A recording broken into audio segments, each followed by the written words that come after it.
Start. उपाध्यक्ष महोदय, मैं निवेदन कर रहा था कि जब हम कोई प्रश्न उठाएं तो यह देखें कि हम इसमें से कहां तक बढ़ा सकते हैं। किसी चीज का मूल्य क्या हो, महंगी पड़े या सस्ती पड़े, इसको हमें विशेष नहीं देखना है।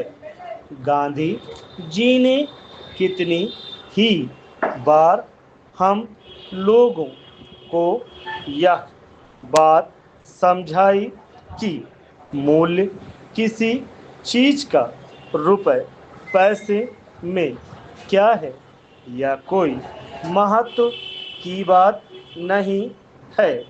आप जानते होंगे कि एक वस्तु जो कि हमारे देश में बहुत सस्ती मिलती है, वही वस्तु दूसरे देश में महंगी मिलती है। पैराग्राफ 6। इतना निवेदन करने के बाद अब मैं श्रम विभाग की जो रिपोर्ट है उसकी एक मद की ओर तुरंत आ जाता हूँ। जैसा कि पहले मैंने कहा, मैं समझता हूँ कि हमारे इस श्रम विभाग का महत्व दिन प्रतिदिन बढ़ेगा। बहुत से प्रश्न हैं जिनकी तरफ आपका ध्यान भी नहीं है। उन प्रश्नों को आपको लेना पड़ेगा।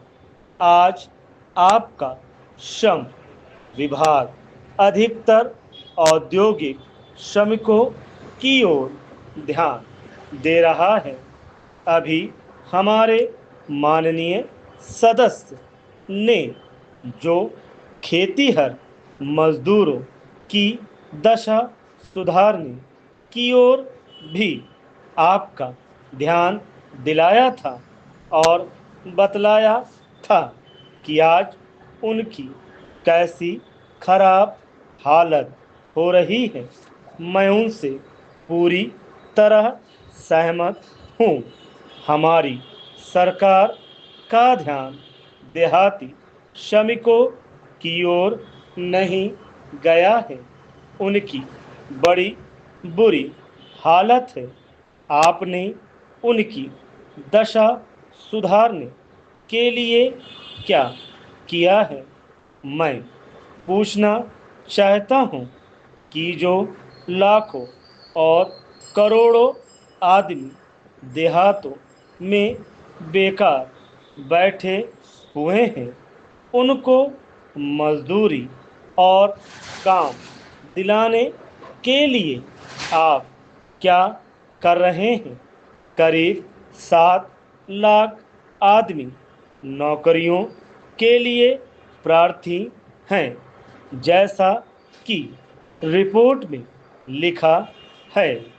इनके अतिरिक्त कितने ही लाखों और करोड़ों आदमी देहातों में बेकार बैठे हुए हैं और कितने ही आधी बेकारी की हालत में हैं और श्रम विभाग उन बेकारों और आधी बेकारी वालों की संख्या पता लगाने में असमर्थ है।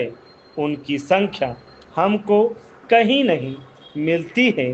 मेरा निवेदन यह है कि हमारे देश में बेकारी बहुत अधिक है। जितना अधिक हम बेकारी को दूर कर सकें, उतना ही अधिक हम अपने देश और समाज को सुखी बनाएंगे। इस कार्य में आपका और आपके विभाग का दायित्व बहुत अधिक है। जो भी नया काम आरंभ होता है, उसका दायित्व श्रम विभाग पर रहता है। धन जनता की भलाई के लिए खर्च होना चाहिए।